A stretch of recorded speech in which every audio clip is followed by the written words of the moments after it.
So we'll go ahead with next topic and one of the most important topic. हमको Bernoulli's equation आज start करना है. Bernoulli's equation is one of the most important topics of the syllabus of 12th. लेकिन Bernoulli's equation से पहले आपको पता होना चाहिए something known as equation of continuity. Equation of continuity, तो ये इक्वेशन ऑफ कंटिन्यूटी क्या होता है हम डिराइव करेंगे आज. सबसे पहले ये जो भी आज का थ्योरी है it is all related to your day to day life, क्योंकि हम लोग अब फ्लूइड मैकेनिक्स देख रहे हैं. अगर आपको याद होगा फ्लूइड मैकेनिक्स में मैंने आपको बताया था फ्लूइड इन मोशन का स्टडी करना है हमको. The branch of physics which deals with fluids in motion, उसको हम लोग बोलते हैं हाइड्रोडायनामिक्स. तो हाइड्रोडायनामिक्स में you have fluid which is flowing और इक्वेशन ऑफ कंटिन्यूटी और Bernoulli's equation they are related to motion of fluid. तो हमारे घर में भी हर दिन हम लोग पानी भरते हैं ना, मोटर चालू करते हो, फिर वो पाइप के थ्रू ऊपर टैंक में जाता है, फिर आप टैंक से टैप मतलब कनेक्शन निकालते हो नल के, फिर नल ओपन करते हो, वहाँ से पानी बाहर आता है. तो आज का जो हमारा टॉपिक है वो मोस्टली यही सारे सिचुएशन के साथ रिलेटेड है. तो सबसे पहले हम देखेंगे इक्वेशन ऑफ कंटिन्यूटी. अब इक्वेशन ऑफ कंटिन्यूटी में हमारे पास एक ट्यूब है, मतलब पाइप है. ये जो पाइप है ये नॉन यूनिफॉर्म पाइप है, मतलब इसका क्रॉस सेक्शन हर जगह पे सेम नहीं है. तो you have a pipe, a tube with varying cross section. Varying मतलब कहीं पे इसका क्रॉस सेक्शनल एरिया ज़्यादा है, कहीं पे इसका क्रॉस सेक्शनल एरिया कम है. ओके इसमें से फ्लूइड जैसे कि water is flowing. And by the way मैंने आपको बताया था कि ये जब भी हम लोगों ने फ्लूइड इन मोशन स्टार्ट किया था तब हम लोगों ने स्टेडी फ्लो, तो उसके बाद स्ट्रीमलाइन फ्लो, उसके बाद टर्बुलेंट फ्लो, ये डिफरेंट टाइप्स के फ्लो हमने डिफाइन किए थे. और मैंने आपको बताया था कि इसके आगे आने वाले जितने भी टॉपिक्स होंगे they will be all related to which type of flow, steady flow या फिर स्ट्रीमलाइन फ्लो. और कौन से फ्लूइड के लिए होगा, आइडियल फ्लूइड. तो रिमेंबर फ्लूइड मैकेनिक्स के जो दूसरा पार्ट है फ्लूइड डायनामिक्स, जिसमें हम लोग फ्लूइड इन मोशन की बात कर रहे हैं, वहां पे स्ट्रिक्टली फ्लो हमेशा क्या होगा, स्ट्रीमलाइन. और स्ट्रीमलाइन फ्लो कौन से टाइप का फ्लो था, स्टेडी फ्लो था. इसका मतलब फ्लो कौन सा है, स्टेडी है. और फ्लूइड कौन सा है, आइडियल है. आइडियल फ्लूइड क्या होता है, इनकम्प्रेसिबल. बराबर. तो हमारे पास एक ट्यूब है, इस ट्यूब में से फ्लूइड फ्लो हो रहा है और कौन सा फ्लो है, स्टेडी फ्लो है. ओके और फ्लूइड कौन सा है, incompressible. So consider the flow of the steady flow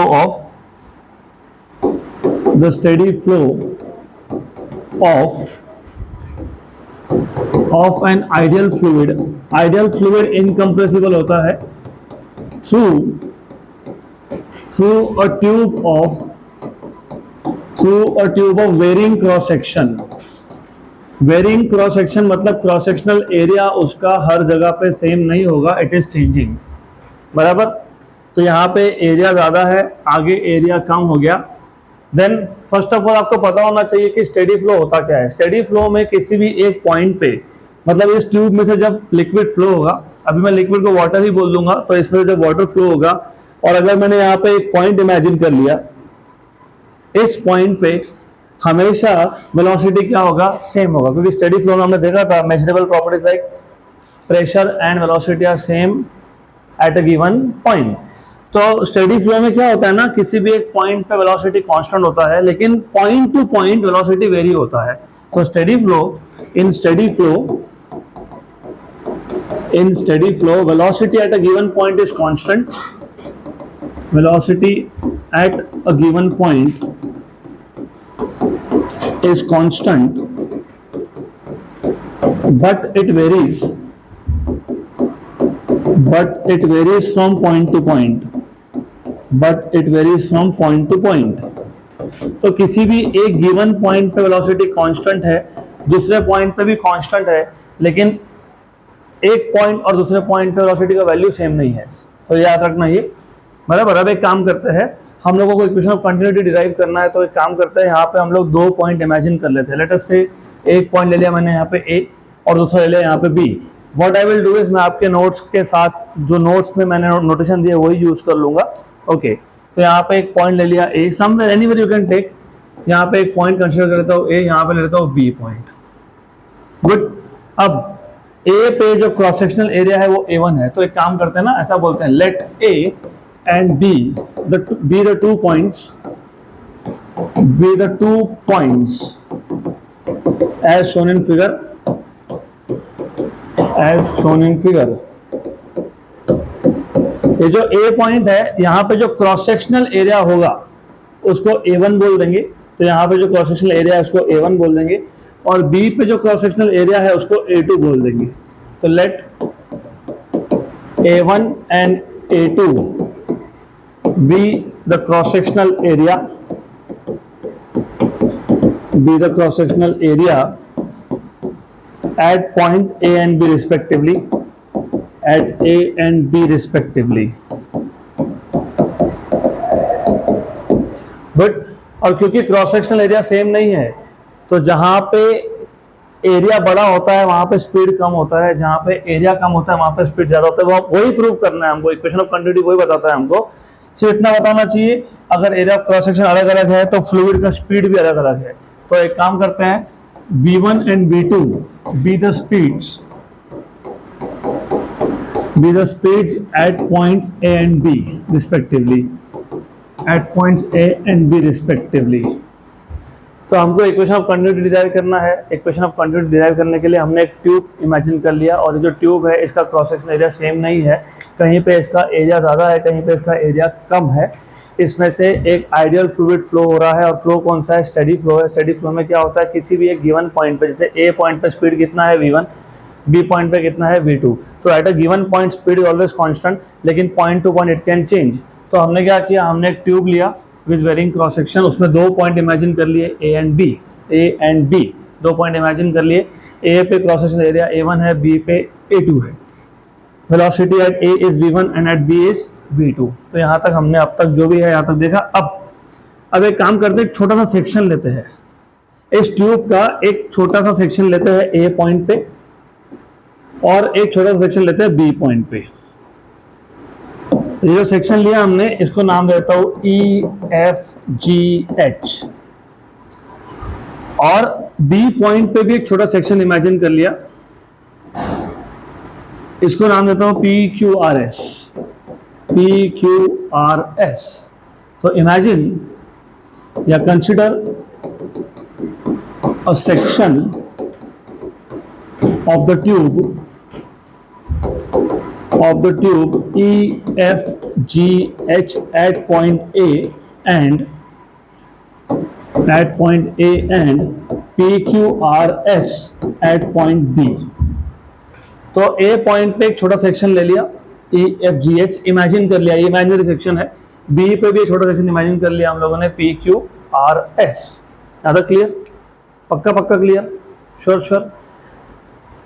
in small time interval delta T, देखो लिक्विड यहां से एंटर करेगा, यहां से एग्जिट करेगा, तो लिक्विड नीचे से ऊपर की तरफ जाएगा, तो वो एक गिवन टाइम इंटरवल में कुछ डिस्टेंस ट्रेवल करेगा। तो एक काम करता हूं, एक छोटा टाइम इंटरवल ले लेते हैं, small time interval delta T. What is formula of velocity? Distance upon time. तो डिस्टेंस क्या होगा? वेलोसिटी इनटू टाइम, बराबर? Correct. What is velocity? Distance upon time। तो डिस्टेंस क्या होगा? Velocity into time. अगर मैं एक small time interval delta T consider करता हूं, तो उस small time interval delta T में जो लिक्विड ए पॉइंट पे था वो कितना डिस्टेंस ट्रेवल करेगा? B1 equal to V1 delta T, क्योंकि distance is velocity into time. और जो लिक्विड बी पॉइंट पे था वो कितना डिस्टेंस ट्रेवल करेगा? V2 इंटू डेल्टा टी, क्योंकि again distance is velocity into time. So in small time interval delta T, the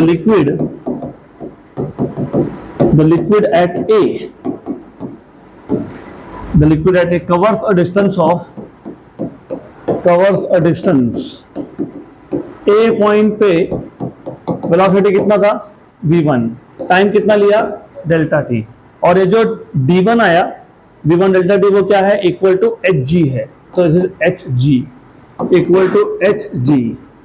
पहली बार थोड़ा हेवी लगेगा, मैं वापस रिवाइज कर दूंगा, लेकिन you have to pay proper attention here. Similarly in same time interval delta T, उतने ही टाइम इंटरवल में, in same time interval delta t, the distance the distance covered by liquid at point B is B point पे liquid ने कितना distance cover किया, v2 delta T. तो d2 equal to v2 delta T is equal to कितना distance है ये, SR। बराबर, यहां तक क्लियर, गुड। अब ऐसा है क्योंकि हमने क्लियरली मेंशन किया कि ये जो फ्लूइड है ये कौन सा फ्लूइड है, आइडियल। आइडियल फ्लूइड क्या होता है, इनकंप्रेसिबल, मतलब क्या, उसका डेंसिटी चेंज नहीं होता है। अगर किसी फ्लूइड का डेंसिटी चेंज नहीं हो रहा है, डेंसिटी कांस्टेंट है, तो given time interval delta T में जितना mass of the liquid enter करेगा उतना ही mass of the liquid exit करना चाहिए। मतलब अगर टाइम इंटरवल डेल्टा टी में mass of liquid entering the tube at A is m1 और mass of the liquid leaving the tube from point B is m2, तो m1 should be equal to m2। अगर ये same नहीं हो तो क्या होगा, देखो पहली बात, ये लिक्विड अगर वाटर होता और अगर वो कंप्रेसिबल होता, आपको पता है वाटर को कंप्रेस करने के बाद क्या होता है, आइस बनता है। क्या बनता है, आइस। लेकिन ये कंप्रेसिबल है क्या, नहीं, क्योंकि फ्लूइड कौन सा है, आइडियल। तो इसका मतलब ये है कि जितना मास एंटर कर रहा है गिवन टाइम में, उतने टाइम में यहां से मास जो बाहर निकल रहा है वो क्या होना चाहिए, सेम। अगर सेम नहीं तो पाइप फट जाएगा। 1 किलोग्राम एंटर किया 1 सेकंड में, तो 1 सेकंड में 1 किलोग्राम को बाहर भी जाना है। अगर ऐसा नहीं हुआ, ज्यादा मास एंटर कर रहा है और कम बाहर निकल रहा है, तो ट्यूब विल एक्सप्लोड। तो since the fluid is incompressible, क्योंकि फ्लूइड इनकंप्रेसिबल है, hence mass of liquid entering at A point पे जितना मास ऑफ लिक्विड एंटर हुआ is equal to mass of liquid leaving at B। Mass of liquid entering at A को क्या बोला मैंने, m1, और मास ऑफ लिक्विड लिविंग क्या बोला है, m2। तो m1 इक्वल टू क्या आ गया, m2। What is density, mass upon volume. Density is mass upon volume, तो मास क्या आएगा, वॉल्यूम इनटू डेंसिटी। तो वॉल्यूम इनटू डेंसिटी, मैंने v1 ρ1 v2 ρ2 नहीं लिखा, मैंने लिखा v1 रो और v2 रो। क्यों, फ्लूइड कौन सा था, आइडियल। आइडियल फ्लूइड क्या होता है, इनकंप्रेसिबल। तो डेंसिटी क्या होता है, सेम। तो डेंसिटी सेम है तो डेंसिटी हो गया कैंसिल। ये v1 क्या है, ये v1 वॉल्यूम है। किसका वॉल्यूम है, ये जो सेक्शन है ना, इसमें जितना लिक्विड है उसका वॉल्यूम है, क्योंकि मैंने क्लियरली मेंशन किया कि लिक्विड कहां से एंटर कर रहा है, ए से। और डेल्टा टी टाइम में कितना वॉल्यूम ऑक्यूपाई करेगा, इतना। और ये सेक्शन है, इसका शेप क्या दिख रहा है आपको, कौन सा ज्योमेट्रिकल शेप है ये, सिलेंड्रिकल, वेरी गुड।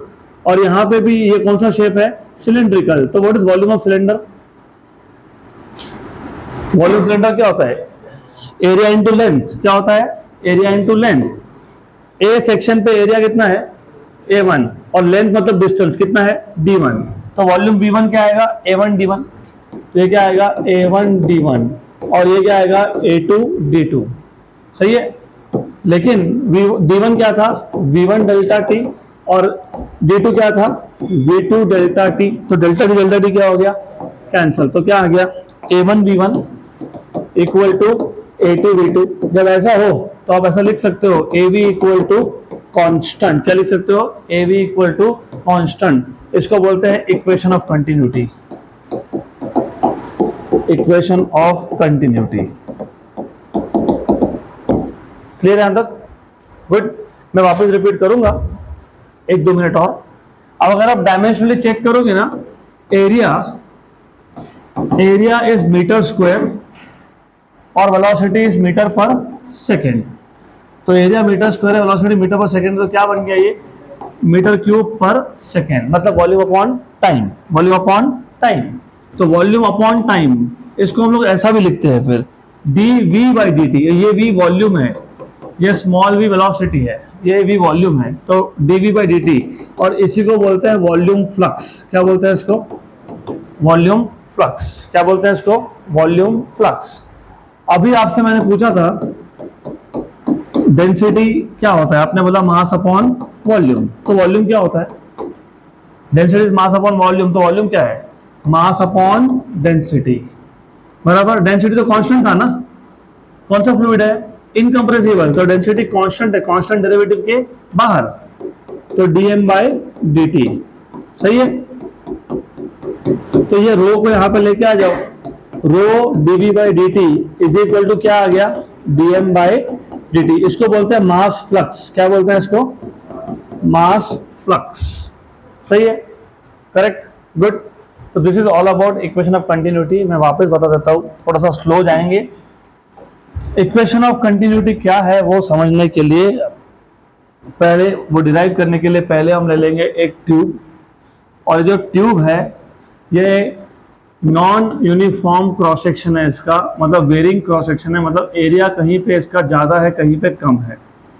अब ऐसा क्यों लिया? क्योंकि मैंने आपको पहले ही बता दिया कि ये प्रैक्टिकल सिचुएशन की बात कर रहे हैं हम लोग, रियल लाइफ में भी तुम अगर रबर का पाइप यूज़ करते हो पानी भरने के लिए, किया तो होगा ही पाइप, तो रबर का पाइप कैसा होता है? कहीं पे दब जाता है तो एरिया क्या हो जाता है? कम हो जाता है, कहीं पे उसका एरिया बड़ा होता है। तो हम, क्योंकि हमको प्रैक्टिकल सिचुएशन जैसा कुछ देखना था, तो हमने एक पाइप लिया, ट्यूब लिया, जिसका क्रॉस सेक्शन वेरिंग है, मतलब कहीं पे इसका क्रॉस सेक्शन एरिया ज़्यादा है और कहीं पे इसका क्रॉस सेक्शन एरिया कम है, बराबर। इसमें से एक आइडियल फ्लूइड फ्लो हो रहा है, आइडियल फ्लूइड इनकम्प्रेसिबल होता है, और दूसरा स्टेडी फ्लो है। अब मैंने इस पाइप में कोई भी दो पॉइंट ले लिए, और इट इज नॉट कंपलसरी कि वो ए पॉइंट तुम यहीं पे लो, ऐसा कुछ नहीं है, तुमको जहां लेना है वहां लो। मैं यहाँ पे भी ले सकता था, मैं बोलता था कि ये ए पॉइंट है, ठीक है, ए पॉइंट है, ए पॉइंट पे area of cross section A1 है और velocity of the fluid V1 है। मैंने दूसरा पॉइंट इमेजिन कर लिया यहाँ पे बी पॉइंट, बी पॉइंट पे area of cross section A2 है, वेलोसिटी कितना है? V2 है। फिर हमने यहाँ पे एक छोटा सा सेक्शन इमेजिन कर लिया, तो वी इमेजिन अ सेक्शन, हमने एक सेक्शन इमेजिन कर लिया, इस सेक्शन को नाम दे दिया था हमने EFGH, और यहाँ पे भी एक सेक्शन इमेजिन कर लिया जिसको नाम दिया था हमने PQRS। मैं वापस बता रहा हूँ, ये ए और बी पॉइंट तुम कहीं भी ले सकते हो।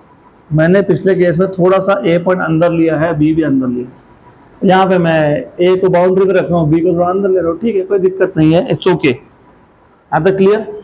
सही है। फ्लूइड यहाँ से एंटर करेगा और यहाँ से लीव करेगा, करेक्ट, गुड। देन अगर मैं एक स्मॉल टाइम इंटरवल लेता हूं डेल्टा टी, उस डेल्टा टी टाइम इंटरवल में जो लिक्विड ए से एंटर कर रहा है वो कितना डिस्टेंस ट्रेवल करेगा? वो करेगा distance travel d1 equal to v1 delta T, क्योंकि distance is velocity into time. तो वेलोसिटी ए पॉइंट पे कितना था? v1, टाइम कितना है? डेल्टा टी, तो डिस्टेंस कितना हो गया? v1 डेल्टा टी, और ये जो d1 है ना, it is equal to hg, ये आ जाता है आपका इक्वल टू hg। उतने ही टाइम में जो b पे लिक्विड था उसने कितना डिस्टेंस ट्रेवल किया? उसने ट्रेवल किया d2 equal to v2 delta T, और ये आ गया sr। यहां तक क्लियर? डेल्टा टी टाइम में कितना मास ऑफ द लिक्विड एंटर हुआ? m1। उतने ही टाइम में कितना मास ऑफ द लिक्विड एग्जिट हुआ? m2। लेकिन क्योंकि फ्लूइड इनकंप्रेसिबल था, तो जितना मास डेल्टा टी टाइम में अंदर आ रहा है उतने ही मास को बाहर जाना पड़ेगा, तो m1 इक्वल टू क्या हो गया? m2, करेक्ट, बराबर, गुड। तो m1 इक्वल टू m2 हो गया। लेकिन वॉल्यूम, डेंसिटी क्या होता है? Mass upon volume. तो मास क्या होता है? Volume into density. तो मास हो गया, लिखूंगा volume into density, volume into density. ये वॉल्यूम v1 क्या है? It is a volume of liquid entering in time delta t in the tube, and V2 is the volume of liquid leaving the tube in time delta T. जाते हो ना cold drink का bottle लेने, 1 litre का, 2 litre का, वो volume होता है ना। तो कितना वॉल्यूम एंटर किया V1, कितना एग्जिट किया V2, और डेंसिटी हो गया कैंसल। लेकिन ये जो सेक्शन है ना, ये सेक्शन सिलेंड्रिकल शेप का है, तो वॉल्यूम V1 क्या आएगा, area into distance. Area A1 distance B1, area A2 distance D2, A1 D1 equal to A2 D2। लेकिन D1 क्या था, V1 डेल्टा टी, और D2 क्या था, V2 delta T. Delta T भी हो गया कैंसल, तो क्या मिल गया, A1 V1 equal to A2 V2, मतलब AB इक्वल टू कांस्टेंट। इसको हम लोग बोलते हैं इक्वेशन ऑफ कंटिन्यूटी। क्या बोलते हैं इसको, equation of continuity. Okay, equation of continuity. फिर अगर आप डायमेंशनली देखोगे तो A into V, A is metre square और V मीटर पर सेकेंड, तो मीटर क्यूब पर सेकेंड, तो ये बन गया आपका वॉल्यूम अपॉन टाइम। तो A इंटू वी ये आ गया वॉल्यूम अपॉन टाइम। इसको क्या नाम दिया था हमने, क्या बोला था, वॉल्यूम फ्लक्स। लेकिन हमको पता है वॉल्यूम होता है मास अपॉन डेंसिटी, तो देयरफॉर dv बाई dt, ये मैं लिख लूंगा, v की जगह लिख लूंगा मैं, v की जगह क्या लिखा, मास अपॉन डेंसिटी। तो dv by dt is equal to dt of m by rho, लेकिन रो कांस्टेंट है और कांस्टेंट डेरिवेटिव के बाहर लिखते हैं हम लोग, तो कांस्टेंट मतलब रो ये डेरिवेटिव के बाहर आया और वहां से यहाँ आ गया, तो क्या बन गया, dm बाई dt। इसको क्या बोलेंगे, मास फ्लक्स। क्या बोलेंगे इसको, मास फ्लक्स। Very good, good. इतना है इक्वेशन ऑफ कंटिन्यूटी। अब इक्वेशन ऑफ कंटिन्यूटी तुमने जितना भी सीखा है ये पूरा का पूरा आपको अगले टॉपिक में लगने वाला है, विच इज बर्नौलीज इक्वेशन। तो बर्नौलीज इक्वेशन, जो भी इक्वेशन है बर्नौलीज इक्वेशन, उसमें इक्वेशन ऑफ कंटिन्यूटी यूज करना ही पड़ता है। मतलब इक्वेशन ऑफ कंटिन्यूटी तुमको पता होना ही चाहिए, और इक्वेशन ऑफ कंटिन्यूटी हमने वहां पे अप्लाई कर दिया, तो हम बर्नौलीज इक्वेशन में इक्वेशन ऑफ कंटिन्यूटी अप्लाई करने वाले हैं, तो वो पता होना चाहिए। अब तो अगला टॉपिक है बर्नौलीज इक्वेशन। इसको बर्नौलीज थ्योरम भी बोलते हैं, इसको बर्नौलीज प्रिंसिपल भी बोलते हैं। अभी बर्नौलीज इक्वेशन या बर्नौलीज प्रिंसिपल या बर्नौलीज थ्योरम करता क्या है, मैं यहां से स्टार्ट करता हूं। पहले बता दो कि इक्वेशन क्या है। हमारे पास एक ट्यूब है, सिचुएशन सेम है, जो इक्वेशन ऑफ कंटिन्यूटी में तुमने देखा वैसा ही है, एक ट्यूब है, और ये जो ट्यूब है ये वेरिंग क्रॉस सेक्शन का है, मतलब क्रॉस सेक्शनल एरिया सेम नहीं है। ओके, तो क्रॉस सेक्शनल एरिया सेम नहीं है इस केस में भी। अब सिर्फ यहां पे एक एक्स्ट्रा चीज हमको लेना पड़ेगा, वो है रेफरेंस लेवल। रेफरेंस लेवल क्या होता है, जहां से आप डिस्टेंस मेजर करते हो, जहां से आप डिस्टेंस मेजर करते हो उसको क्या बोलते हो, रेफरेंस लेवल। क्या बोलते हो उसको, रेफरेंस लेवल। तो रेफरेंस लेवल लगेगा हमको जहां से हम लोग डिस्टेंसेस मेजर करने वाले हैं, इसको बोल देंगे रेफरेंस लेवल। अब ये एक बर्नौलीज इक्वेशन, कौन सा फ्लो, स्टेडी फ्लो। कौन सा फ्लूइड, आइडियल फ्लूइड। तो Bernoulli's equation relates pressure, velocity and height at a given point in a steady flow of an ideal fluid। तो बर्नौलीज इक्वेशन क्या करता है, ये 3 पैरामीटर को कनेक्ट करता है, किसको, प्रेशर को, और किसको, वेलोसिटी को, और किसको, हाइट को। क्यों, देखो point to point pressure change हो रहा है। अब बोलो किसने बोला प्रेशर चेंज हुआ, आपको पता है फ्लूइड फ्लो कब होता है, मैंने बहुत बार बताया फ्लूइड का फ्लो होता है जब प्रेशर डिफरेंस हो तो ही फ्लूइड फ्लो होगा। कहां से कहां, higher pressure to lower pressure. और कम से कम हम इंडियंस को तो पता होना ही चाहिए, मैंने एक लेक्चर में बताया भी था, मैं वापस बता देता हूँ, थोड़ा टाइम जाएगा ठीक है, लेकिन पता होना चाहिए। क्यों इंडियंस को पता होना चाहिए, उसका एक रीजन है। तुम्हारा जो हिस्ट्री है और जो तुम्हारा प्रेजेंट है ना आज का, it is somewhere connected to science of course. आपको पता है इसको क्या बोलते हैं, इक्वेटर, बराबर, इक्वेटर बोलते हैं ना इसको। हमारा कंट्री ना समवेयर यहाँ पे आता है, ये अफ्रीका नहीं है, इंडिया है। मैं तो बोला कि अभी मैं I am very poor with drawing, तो ये इंडिया है। यहाँ पे पोलार रीजन है, नॉर्थ पोल, और यहाँ पे कहीं पे यूरोप है। आपको पता है इक्वेटर लो प्रेशर रीजन होता है, और ये ना ये हाई प्रेशर रीजन होता है। और विंड कहां से कहां फ्लो होता है? हाई प्रेशर से लो प्रेशर, हाई प्रेशर से लो प्रेशर, याद रखना। मतलब विंड कहां से कहां जाएगा? नॉर्थ पोल से इक्वेटर की तरफ, नॉर्थ पोल से इक्वेटर की तरफ। अभी तो फ्लाइट्स है, प्लेन्स है ना। पहले जब यूरोपियंस हमारे यहाँ पे आए थे राज करने के लिए, तब एरोप्लेन्स थे क्या? तब इंजन भी नहीं था, मतलब शिप भी नहीं थे। उन्होंने अपना बोट बनाया, बोट के ऊपर पर्दा डाल दिया, देखा है वो, और जहां हवा ले जाए वहां चल दिए। अभी हवा कहां ले जाएगा उनको? नॉर्थ पोल से इक्वेटर की तरफ, है ना, क्योंकि ऊपर क्या है? हाई प्रेशर, नीचे क्या है? तो विंड ऑफ कोर्स ऐसा ही फ्लो होने वाला है, high pressure to low pressure. तो ये बेसिक चीजें साइंस में पता होनी चाहिए। तो नंबर 1, अभी मैं ज्योग्राफी छोड़ के वापस आता हूँ फिजिक्स पे। ये हिस्ट्री और ज्योग्राफी का पार्ट है, उसको छोड़ देते हैं, अब आते साइंस पे। अगर दोनों जगह पे प्रेशर सेम होता तो विंड मतलब एयर जो फ्लूइड है वो फ्लो होता क्या? नहीं होता। Very good. तो मैंने कब से बोल रहा हूं मैं कि लिक्विड नीचे से ऊपर जा रहा है, नीचे से ऊपर जा रहा है, तो नीचे क्या है? हाई प्रेशर है, ऊपर क्या है? हाँ, मतलब इस ट्यूब में हर जगह पे प्रेशर सेम नहीं है। अगर सेम होता तो लिक्विड कभी फ्लो ही नहीं होता। तो ये पता होना चाहिए, बेसिक बेसिक चीजें, नहीं तो भूल जाओगे ना, एग्जाम में याद ही नहीं रहेगा आपको। इसका मतलब प्रेशर चेंज हो रहा है। दूसरा, इक्वेशन ऑफ कंटिन्यूटी तो तुमको अभी बता दिया। क्या बताया? Product of A into V is constant. मतलब एरिया और वेलोसिटी का रिलेशन क्या है? Inversely proportional. क्योंकि तुम जब लिखते हो A V equal to constant, इसका मतलब क्या होता है? A equal to constant upon V. मतलब एरिया और वेलोसिटी का रिलेशन कैसा है? इनवर्स है। तो जहां पे एरिया ज्यादा होगा वहां पे वेलोसिटी कम होगा। तो यहाँ पे वेलोसिटी कम होगा और यहाँ पे वेलोसिटी ज्यादा होगा। मतलब वेलोसिटी भी हर जगह पे सेम है क्या? नहीं है। मैं तो वही बोल रहा हूँ, आइडियल फ्लूइड का जब स्टेडी फ्लो होता है, स्टेडी फ्लो में एक पॉइंट पे वेलोसिटी कांस्टेंट होता है, दूसरे पॉइंट पे कांस्टेंट होता है लेकिन वैल्यू अलग होती है। तो ए पे मतलब जहां से लिक्विड एंटर करेगा वहां पे वेलोसिटी अलग होगी, जहां से लीव करेगा वहां पे वेलोसिटी अलग होगी। और हाइट चेंज हो रहा है कि नहीं? हाइट चेंज हो रहा है ना।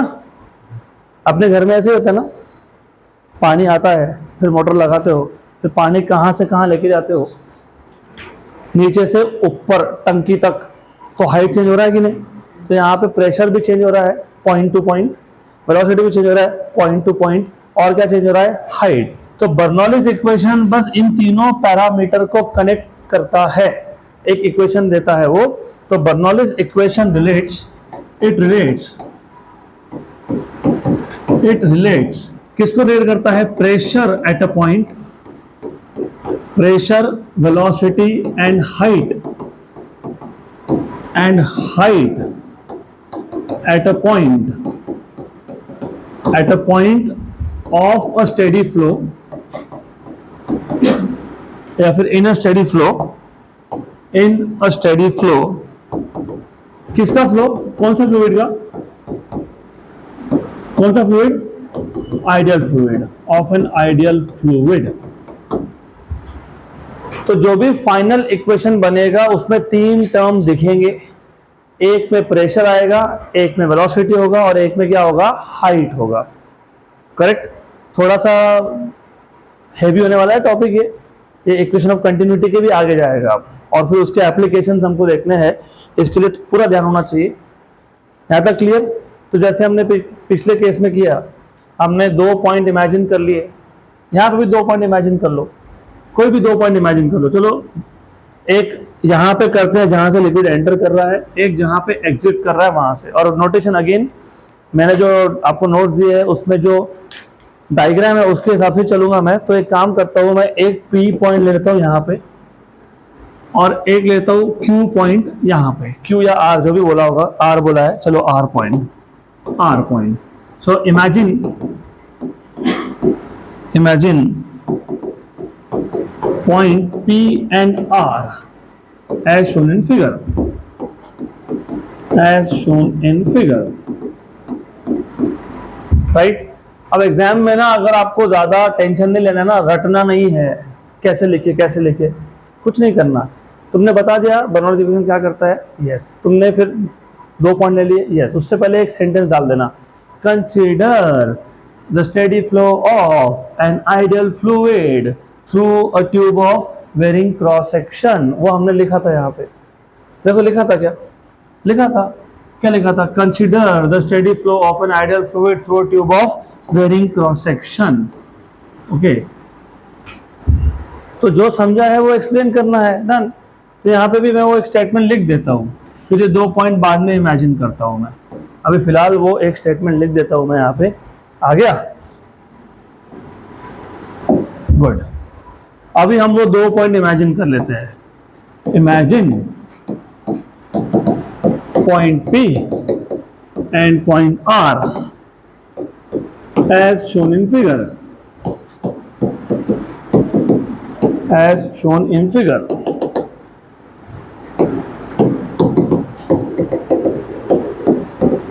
लेट, अब जितने भी पैरामीटर तुमको लगने वाले सारे की लिस्ट बना लो। एक बात बताओ, P पॉइंट पे एरिया ऑफ क्रॉस सेक्शन और R पॉइंट पे area of cross section same है क्या? सेम है? नहीं ना सेम। तो फिर let A1 and A2 be the areas of cross section, areas of cross section कहाँ पे? at P and R respectively। क्योंकि एरिया सेम नहीं है तो वेलोसिटी सेम होगा क्या? नहीं। तो फिर V1 and V2 be the velocities,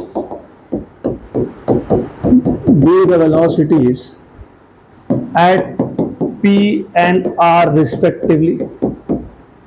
उसके बाद हाइट सेम है क्या? हाइट नहीं ना, हाइट सेम नहीं ना। इसके हाइट को h1 बोल देते हैं, इसके हाइट को h2 बोल देते हैं।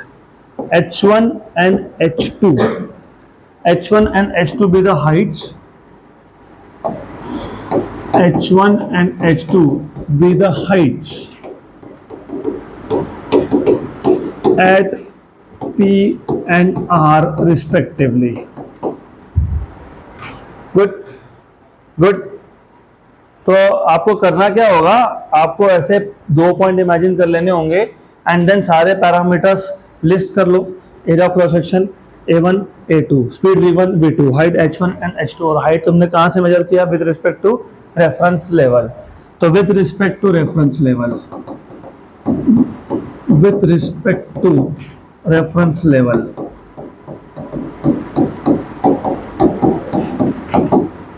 क्लियर? यहां तक क्लियर? इस केस में कुछ अजम्पशंस है, जैसे कि only force except for gravity is pressure difference.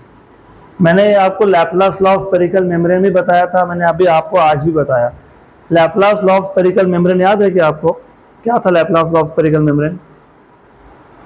Access pressure is equal to 2T by R, या फिर excess pressure equal to 4T by R. Depend करता है ड्रॉप है कि बबल है, डिपेंड करता है ड्रॉप है कि बबल है, उसके ऊपर डिपेंड करेगा। और मैंने आपको ये भी बताया था Laplace law of spherical membrane के टाइम पे अंदर प्रेशर ज़्यादा है क्योंकि इनसाइड कॉन्केव है और बाहर कौन है? कॉन्वेक्स है।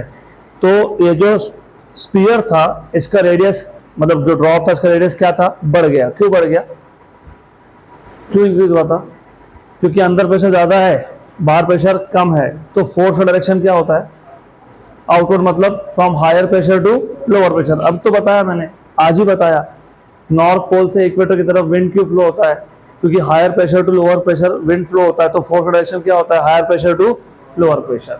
सही है। अब मुझे बताओ, लिक्विड नीचे से ऊपर क्यों जाएगा?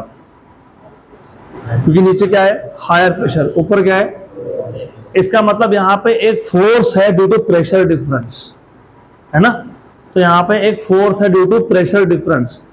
वो फोर्स और ग्रेविटी छोड़ के बाकी कोई फोर्स नहीं है यहाँ पे। बाकी कौन सा फोर्स हो सकता था? विस्कोसिटी। क्योंकि लिक्विड जब फ्लो होता है तो तुम क्या बोलते हो? एक लेयर दूसरे के ऊपर से फ्लो हो रहा है। तो जब एक लेयर दूसरे के ऊपर से फ्लो होगा तो क्या होगा, फ्रिक्शन। लेकिन मैंने जैसे बोल दिया आइडियल फ्लूइड, क्योंकि मैंने बोला है कि ये आइडियल फ्लूइड है। आइडियल फ्लूइड नॉन विस्कस होता है, याद है क्या? इस चैप्टर का आखिरी टॉपिक चालू है और इस चैप्टर के पहले टॉपिक के साथ कनेक्शन है। ये चैप्टर जब चालू किया था तभी मैंने बता दिया था कि आइडियल फ्लूइड के 3-4 अजम्पशन है। उसमें एक अजम्पशन था ideal fluid is non viscous, तो विस्कोसिटी था नहीं वहां पे। तो यहाँ पे ग्रेविटी को छोड़ के सिर्फ एक ही फोर्स है, कौन सा? Due to pressure difference. तो in this case the only force except for gravity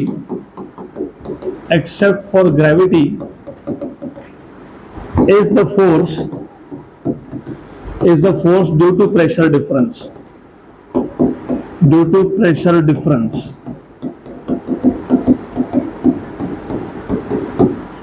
but जो नोट्स दिए है और जो यहाँ पे मैं लिख रहा हूँ वो सेम है, सिर्फ थोड़ा सा ऑर्डर अलग है। नोट्स में कुछ चीजें पहले लिखी है, यहाँ पे कुछ मैं बाद में लिख रहा हूँ, क्योंकि मुझे एक फ्लो मेंटेन करना है, बराबर। अब कोई भी चीज हो अपने आप तो ऊपर जाएगी नहीं। तो अभी बोला मैंने प्रेशर डिफरेंस है, मतलब यहाँ पे प्रेशर P1 है, बराबर। और ये जो प्रेशर P1 है इसके से जो फोर्स आया वो है F1। तो यहाँ पे कौन सा फोर्स है? F1। और you know what is pressure? Force upon area. तो pressure is force upon area. तो फोर्स क्या हो गया? Pressure into area. तो F1 क्या आ गया? P1A1। और यहाँ पे जो फोर्स होगा F2 वो क्या होगा? P2A2, बराबर। सीधे काम में आया तो देखेंगे, नहीं तो फिलहाल मैं लिख देता हूँ F1 और यहाँ पे लिख देता हूँ F2। अब थोड़ा सा लॉजिकली सोचना पड़ेगा। F1 और F2 का डायरेक्शन क्या होगा? देखो ऐसा है ना कि लिक्विड नीचे से ऊपर अपने आप तो जाएगा नहीं, तो क्या लगाना पड़ेगा? फोर्स। मतलब F1 का डायरेक्शन क्या आएगा? ऊपर की तरफ। क्या आएगा? ऊपर की तरफ। और वैसे भी अगर आपको एब्सोल्यूट प्रेशर और गेज प्रेशर याद है? एब्सोल्यूट प्रेशर और गेज प्रेशर। एब्सोल्यूट प्रेशर के केस में हमने कंटेनर लिया था, कंटेनर में एक लिक्विड था, लिक्विड के अंदर एक इमेजिनरी सिलेंडर था। उस इमेजिनरी सिलेंडर के ऊपर जितना लिक्विड था वो कौन सा फोर्स लगा रहा था? डाउनवर्ड्स। और जो नीचे था वो क्या लगा रहा था? अपवर्ड्स। तो वापस मैं बता रहा हूं, मैं थोड़ा स्लो डाउन कर लेता हूं चाहिए तो। अगर आपको बेसिक कॉन्सेप्ट्स याद होंगे तो ही समझेगा आप। जागो जागो जागो। All of you have to make a plan for yourself. When will you wake up in the morning? When will you eat? And how much will you eat? It's not your mistake. I understand. मैं भी student था, science का schedule बहुत hectic होता है। I completely understand. लेकिन आप लोगों को फिर खुद का रूटीन सेट करना पड़ेगा, खुद की एनर्जी लेवल चेक करनी पड़ती है, अलग अलग टाइम पे सो के अलग अलग टाइम पे खा के चेक करना पड़ता है कि मैं सुबह अगर 7 बजे उठा हूँ और रात में मैं 12 बजे सोया था तो दिन भर मेरे एनर्जी लेवल्स कैसे है, कब कब क्या क्या खाया, वो चेक करो एक बार, खुद का रूटीन सेट करो। And it is okay if you feel sleepy. Normal human से हम लोग आती है, कोई दिक्कत नहीं है, पर नुकसान होगा आपका। तो थोड़ा सा you have to check your routine. तो coming back to this derivation, if you remember हमने एक कंटेनर लिया था, कंटेनर में एक फ्लूइड था, फ्लूइड के अंदर एक इमेजिनरी सिलेंडर लिया था। उस इमेजिनरी सिलेंडर के ऊपर जो लिक्विड था वो कौन सा फोर्स लगाता है? डाउनवर्ड्स। और उसके नीचे जो था वो अपवर्ड्स। अगर वैसे भी सोचोगे तो मैंने सिर्फ पाइप का एक छोटा सा सेक्शन लिया है और पानी नीचे से ऊपर जा रहा है, मतलब ये जो नीचे P पॉइंट पे जो सेक्शन है इसके नीचे क्या है? वाटर है। ये इसको कहां पुश करेगा? ऊपर। और इसके आगे जो लिक्विड है वो कहां पुश करेगा?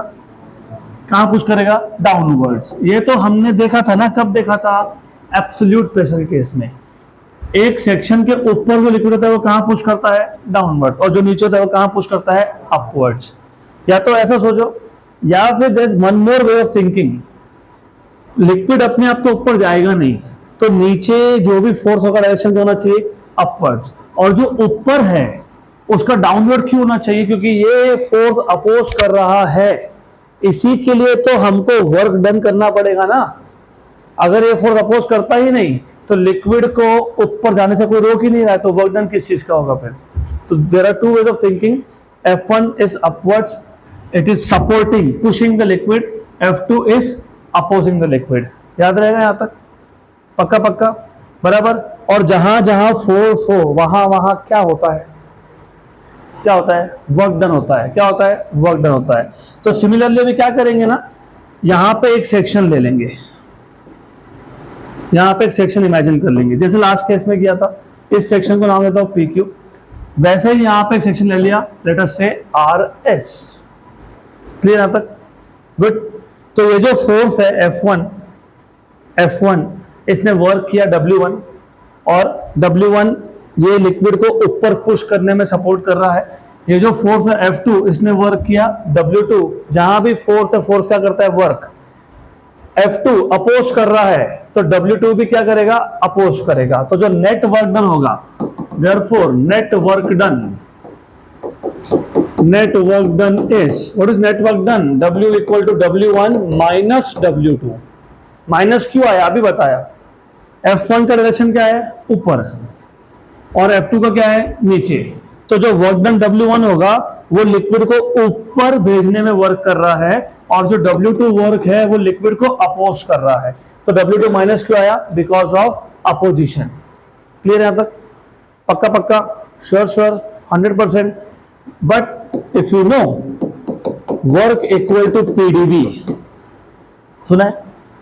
वर्क इक्वल टू PdV सुना है? केमिस्ट्री में नहीं सुना? Work equal to pressure into change in volume. तो नहीं सुना तो आगे सुन लोगे। तो वर्क इक्वल टू PdV, तो यहाँ पे क्या आएगा?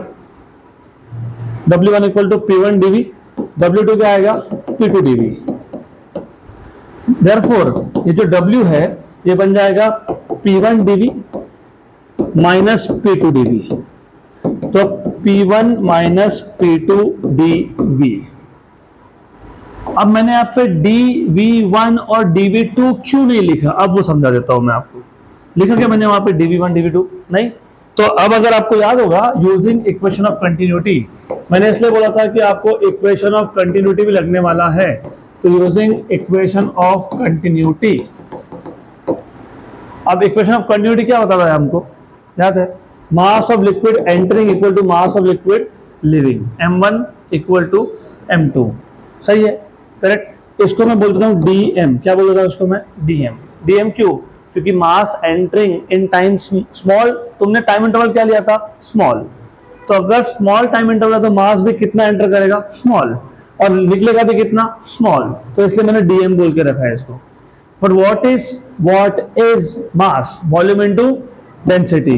तो volume V1 into rho equal to volume V2 into rho, ये हो गया कैंसल। तो V1 equal to V2 equal to dV, ये है dV। वाई? क्योंकि जितना वॉल्यूम एंटर किया उतना ही वॉल्यूम लीव कर गया, और टाइम इंटरवल क्या था? स्मॉल था। तो टाइम इंटरवल स्मॉल है तो वॉल्यूम भी कितना है? स्मॉल है। तो तुमने जो dV यहां पे लिखा वो ये dV है, बराबर। क्लियर? वो dV कौन है? Volume entering and volume living in small time interval, delta T। अरे अभी तो लिखा था ये डिस्टेंस D1 कितना आता है? V1 डेल्टा T, और ये कितना आता है? V2 delta T। तो टाइम इंटरवल तुम्हारा क्या है? स्मॉल है ना? ओके, तो स्मॉल टाइम इंटरवल में लिक्विड का कितना वॉल्यूम एंटर करेगा? स्मॉल। तो small. But if you remember, do you remember what is density? Mass upon volume, mass upon volume, mass upon volume. So what is volume? Density is mass upon volume. So what is volume? Mass by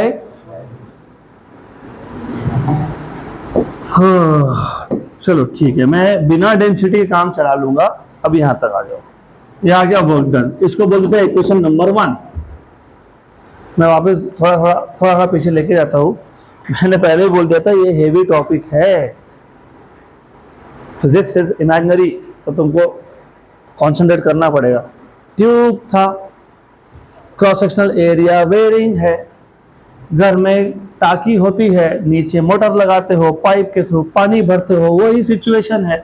उसी pipe का एक छोटा सा section ले लिया, इसमें से पानी फ्लूइड बह रहा है, लेकिन ये फ्लूइड को हमने क्या इमेजिन किया है, आइडियल, मतलब इनकम्प्रेसिबल। और फ्लो कौन सा है, स्टेडी है। ये जो लिक्विड है कहां से एंटर करेगा, पी से, कहां से एग्जिट करेगा, आर से। अब ये जो पाइप आप देख रहे हो इसका एरिया अलग अलग पॉइंट पे अलग अलग है, तो P पे A1 है, R पे A2 है, P पे स्पीड V1 है, R पे V2 है, ओके। P पे हाइट H1 है और यहाँ पे हाइट H2 है, बराबर। यहाँ पे हमने ऐसा इमेजिन करके रखा है कि यहाँ ग्रेविटी को छोड़ के सिर्फ एक ही और फोर्स है, ड्यू टू प्रेशर डिफरेंस। अगर प्रेशर डिफरेंस नहीं होगा तो लिक्विड कभी ऊपर जाएगा ही नहीं, क्योंकि लिक्विड या फ्लूइड तभी फ्लो होता है जब प्रेशर डिफरेंस हो, और it always goes from higher pressure to lower pressure. मतलब लॉजिकली स्पीकिंग नीचे हायर प्रेशर है, ऊपर लोअर प्रेशर है। तो वो जो प्रेशर है P1 उसने लगा दिया फोर्स F1 ऊपर के डायरेक्शन में, और जो ऊपर प्रेशर है P2 उसने लगा दिया फोर्स F2 डाउनवर्ड डायरेक्शन में। क्लियर है तक? जहां जहां फोर्स एक्ट होता है वो फोर्स वहां वहां पे वर्क करता है। तो F1 ने कितना वर्क कर दिया, W1, क्यों किया, लिक्विड को ऊपर पुश करने में। F2 ने कितना वर्क किया, W2, क्यों पुश किया, ये जो लिक्विड आ रहा है उसको रोकने में। मतलब F2 अपोजिंग है तो W2 की साइन माइनस आएगी। तो what is net work done, net work done लिखा ना हम लोगों ने, कितना लिखा, W1 माइनस W2। लेकिन वर्क का जनरल फॉर्मूला होता है pressure into change in volume. तो W1 क्या आ गया, P1 dV, और W2 क्या आ गया, P2 dV। सब्स्टिट्यूट करोगे तो वर्क डन क्या आ गया, P1 minus P2 dV। Clear है तक? लेकिन ये dV कौन, ये dV इक्वेशन ऑफ कंटिन्यूटी से आ रहा है। Mass entering equal to mass leaving, M1 equal to M2 equal to DM, ठीक, करेक्ट। लेकिन mass is volume to density, density cancel हो गया, V1 इक्वल टू V2। तो डेल्टा T टाइम इंटरवल में जितना वॉल्यूम एंटर किया वो था V1, जितना एग्जिट किया वो था V2। और ये क्योंकि इंटरवल ऑफ टाइम छोटा है तो वॉल्यूम भी छोटा है, तो वो जो dV है वो ये dV है। अब यहां तक क्लियर है, बराबर। तो ये जो नेट वर्क है ये क्यों यूज हुआ, ये क्यों यूज हुआ, लिक्विड को ऊपर पुश करने में यूज हुआ। यहां तक क्लियर? अपने अभी मेरे पास एक पेन है, नीचे पड़ा है, अपने ऊपर जाएगा क्या, नहीं, क्या करना पड़ेगा, बस वही तो मैं कब से बोल रहा हूं, लिक्विड ऊपर गया तो वर्क हुआ, इसके लिए ऊपर गया। और work is energy which can neither be created, तो ये वर्क गया कहां पे, तो अगर आप देख रहे हो हाइट चेंज हो रहा है। हाइट चेंज होना मतलब पोटेंशियल एनर्जी चेंज होना, और दूसरा वेलोसिटी भी चेंज हो रहा है। यहाँ पे एरिया बड़ा था तो वेलोसिटी कम था, वेलोसिटी कम होना मतलब काइनेटिक एनर्जी कम होना। वहां पे एरिया छोटा है, एरिया छोटा तो वेलोसिटी ज्यादा होगा, वेलोसिटी ज्यादा होना मतलब काइनेटिक एनर्जी भी ज्यादा होना। इसका मतलब P से R जाने में काइनेटिक एनर्जी भी बढ़ा और पोटेंशियल एनर्जी भी इंक्रीज हुआ, तो दोनों इंक्रीज हुए। अपने आप तो होंगे नहीं ना इंक्रीज, तो जो वर्क हुआ ना, part of the work is used to increase potential energy and part of it is used to increase kinetic energy। और वैसे भी work energy which can neither be created nor be destroyed। तो ये work गया कहां पे, this work is partially used to increase kinetic energy and partially मतलब partially used to increase potential energy। सही है, गुड। मतलब जो भी वर्क हुआ उसने या तो काइनेटिक एनर्जी को इंक्रीज किया, डेल्टा मतलब चेंज, तो काइनेटिक एनर्जी चेंज हुआ, या फिर उसने किसको चेंज किया, पोटेंशियल एनर्जी को चेंज किया। Equation number 2। अभी आपको पता होना चाहिए change in kinetic energy is final kinetic energy. Final कहां से लिक्विड बाहर जा रहा है, कौन से पॉइंट से, R, तो काइनेटिक एनर्जी एट R, और कहां से एंटर किया था, P से, बराबर बराबर। What is kinetic energy, half mv square, half mv square, तो हाफ m1 v1 स्क्वायर, बराबर। गलत बोल रहा हूं इसलिए मैं बराबर पूछ रहा हूं, बराबर है। R आर मतलब जहां से लिक्विड बाहर निकला, वहां पे 1 बोला है कि 2 बोला है? 2, तो फिर क्या लिखूं यहाँ पे, क्या लिखूं? 2, तो half m2 v2 square minus half m1 v1 square. अभी देखो मैंने इसलिए बोला ना m1 और m2 क्या है, dm है, तो m1 और m2 क्या है, dm है, तो क्या लिखेंगे, half dm v2 square minus half dm v1 square, तो हाफ dm कॉमन आ जाएगा, v2 square minus v1 square. अभी थोड़ा टाइम पहले आपसे पूछा था मैंने कि डेंसिटी क्या होता है, आपने बोला मास अपॉन वॉल्यूम, बराबर ना? Density is mass upon volume, आप नहीं बोला, अभी भी बोल रहे हो, एग्री? तो what is mass? Density into volume, तो डीएम की जगह पे ये लिख दूं क्या? यस। तो आपको चेंज इन काइनेटिक एनर्जी मिल जाएगा हाफ डीएम मतलब कौन, rho DV v2 square minus v1 square, ये आ गया चेंज इन काइनेटिक एनर्जी का formula, equation number 3। Similarly change in potential energy मतलब फाइनल पोटेंशियल एनर्जी मतलब r पॉइंट पे माइनस इनिशियल पोटेंशियल एनर्जी मतलब p पॉइंट पे, बराबर? Okay, what is potential energy का फॉर्मूला? mgh, very good. तो मैं m1gh1 लिखूं, m2gh2, very good, good, m2gh2 minus m1gh1, लेकिन m2 और m1 कौन है, dm है, तो dmgh2 माइनस dmgh1, इसमें से dmg common h2 minus h1, लेकिन dm स्मॉल मास क्या था, रो dv, तो therefore change in potential energy कितना होगा, रो dv g h2 minus h1, equation number 4। अब equation number 4, equation number 3, equation number 1, ये सब जाएंगे इक्वेशन नंबर 2 में। ओके, तो from equation number 1 2 3 4, from 1 2 3 4, what is equation number 2, work done equal to change in kinetic energy plus change in potential energy, लेकिन work done का formula क्या था, P1 minus P2 dV equal to change in kinetic energy क्या आया, half rho dV v2 square minus v1 square plus change in potential energy क्या आया, rho dV g h2 minus h1।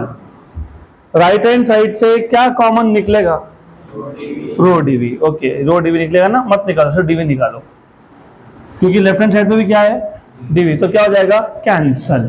तो मैं काम करता हूं P1 minus P2 DV equal to DV common निकाल लेता हूं, तो निकाल लिया कॉमन, क्या बचा, half rho v2 square minus v1 square plus दूसरे टर्म में क्या बचा, rho h2 minus h1 into g. Okay, तो डीवी डीवी क्या हो गया, तो क्या आ गया, P1 minus P2 half rho v2 square minus v1 square plus rho जी h2 माइनस, ये बर्नौलीज इक्वेशन का पहला फॉर्म है, this is the first form of Bernoulli's equation, इसको भी बर्नौलीज इक्वेशन ही बोलते हैं। अब मैं इसको ऐसा कर सकता हूं क्या, देखो जितने भी 1 1 1 वाले सफिक्स है सब एक साइड पे ले लो, 2 2 वाले को एक साइड पे डाल दो। तो एक काम करता हूं, पहले एक काम कर लेता हूं, half rho v2 square minus half rho v1 square plus rho जी h2 माइनस रो जी h1। अभी 1 वाले सारे इधर, 2 वाले सारे राइट साइड में, तो P1 ये इधर आके क्या हो जाएगा, plus half rho v1 square plus rho ji h1 equal to P2 वहां गया तो पॉजिटिव हो गया, P2 plus half rho v2 square plus rho जी h2, सही है, बराबर। अगर A B equal to constant है तो तुम क्या लिखते हो, a1 v1 equal to a2 v2, बराबर, राइट। वैसे ही जब तुम बोल रहे हो P1 plus half rho v1 square plus rho ji h1 equal to P2 plus half rho v2 square plus rho ji h2, तो तुम इसको ऐसा भी लिख सकते हो ना, P plus half rho v square plus rho G h equal to constant. इसका मतलब ये होता है इस इक्वेशन का मतलब ये होता है, बराबर, सही है, गुड। ये है आपका बर्नौलीज इक्वेशन का सेकेंड फॉर्म। अब वेट गाही नहीं, व्हाट इज काइनेटिक एनर्जी का general formula? Half mv²। Very good. ये v क्या है? वेलोसिटी है। अगर मैं वॉल्यूम से डिवाइड कर दूं, what is mass upon volume? Density. तो हाफ रो v² बनेगा कि नहीं? दिख रहा है क्या तुमको ये? Half rho v²। तो इसको बोलते हैं, ये जो सेकेंड टर्म है ना, इसको बोलते हैं kinetic energy per unit volume. क्या बोलते हैं इसको? Kinetic energy per unit volume. Very good. तो इसको मैं हटा देता हूं अब, तो I just remove that. Similarly potential energy क्या होता है? Potential energy mgh। अगर मैं वॉल्यूम से डिवाइड कर दूं, what is mass upon volume? Density, तो रो gh। तो ये कौन है? Potential energy per unit. तो बर्नौलीज इक्वेशन का स्टेटमेंट आपको बताता है द सम ऑफ, क्योंकि एडिशन कर रहे हो, किसका? प्रेशर का, और किसका? Kinetic energy per unit volume का, और किसका? Potential energy per unit volume का। और वो क्या आ रहा है? Constant. So the sum of pressure, kinetic energy per unit volume, potential energy per unit volume is a constant. ये है बर्नौलीज इक्वेशन। आ गया ध्यान में? गुड। अभी हमारे पास थोड़ा सा टाइम है, तो मैं एक फटाफट से रिवीजन कर देता हूँ आपको। और मज़ा तभी आता है जब आपको ऐसे इक्वेशन डिराइव करते आएंगे विदाउट लुकिंग इनटू नोट्स। तो नोट्स बंद कर दो और ये आदत डाल लो, क्योंकि तुमको आगे जाके इंजीनियरिंग करना है तो बहुत सारे ऐसे डेरिवेशन आएंगे। चलो यहाँ ध्यान दो। ध्यान दोगे तो मैक्सिमम ऑफ 8 मिनट्स, नहीं दोगे तो 20 मिनट। एक ट्यूब था, इस ट्यूब में से लिक्विड फ्लो हो रहा है, आइडियल फ्लूइड है। और ये जो ट्यूब है ये वेरिंग क्रॉस सेक्शन का है। इसका क्रॉस सेक्शनल एरिया हर जगह पे सेम नहीं है। हमने ले लिया एक रेफरेंस लेवल, हमने इमेजिन कर लिए 2 पॉइंट। P पॉइंट पे एक सेक्शन ले लिया PQ, R पे भी सेक्शन ले लिया, लेट अस से RS। इसका हाइट h1 है, इसका हाइट h2 है। क्रॉस सेक्शनल एरिया यहाँ पे A1 है, यहाँ पे B1 है, प्रेशर यहाँ पे P1 है और फोर्स यहाँ पे F1 है। यहाँ पे हाइट h2 तो बता ही दिया था मैंने, एरिया A2 है, वेलोसिटी V2 है, फोर्स F2 है, प्रेशर P2 है। ओके गुड, क्लियर यहाँ तक? सही है, पक्का? देन लिक्विड जा रहा है नीचे से ऊपर, तो यहाँ पे जो फोर्स F1 है इसको ऊपर पुश करेगा, यहाँ पे जो फोर्स F2 है उसको अपोज करेगा। मतलब हमको फ्लूइड को नीचे से ऊपर लेके जाने में वर्क करना पड़ेगा। तो वर्क कौन कर रहा है? फोर्सेस। और हमने ऐसा अज्यूम करके रखा है कि ग्रेविटेशन को छोड़ के सिर्फ प्रेशर डिफरेंस का ही फोर्स एग्जिस्ट करता है, बाकी फोर्सेस यहाँ पे नहीं है। क्लियर? ओके। तो जो F1 फोर्स है उसने वर्क किया W1, जो F2 फोर्स है उसने वर्क किया W2। W2 माइनस आएगा क्योंकि F2 अपोज कर रहा है, और W1 प्लस आएगा क्योंकि F1 उसको ऊपर पुश कर रहा है। लेकिन वर्क होता है PdV, तो P1 dV, ये dV वॉल्यूम है, माइनस P2 dV। तो ये आ गया P1 minus P2 dV। Okay, ये आ गया वर्क, इक्वेशन नंबर 1। क्लियर यहाँ तक? सही है, गुड। अब थोड़े से स्टेप्स मैं बीच के स्किप कर रहा हूँ फिलहाल, बाद में वापस लिख दूंगा। Work is energy which can neither be created nor be destroyed. तो ये जो वर्क हुआ ये कहीं तो यूज होगा। हमने देखा कि हाइट बढ़ रहा है मतलब पोटेंशियल एनर्जी बढ़ेगा, तो पोटेंशियल एनर्जी अपने आप तो बढ़ेगा नहीं, तो वर्क का एक पार्ट यूज होगा टू इंक्रीज पोटेंशियल एनर्जी। हमने ये देखा कि वेलोसिटी कम था और वेलोसिटी बढ़ गया। वेलोसिटी बढ़ना मतलब काइनेटिक एनर्जी बढ़ना, अपने आप तो बढ़ेगा नहीं, तो वर्क का एक पार्ट यूज होगा। तो work done is partially used to increase kinetic energy and partially it is used to increase potential energy.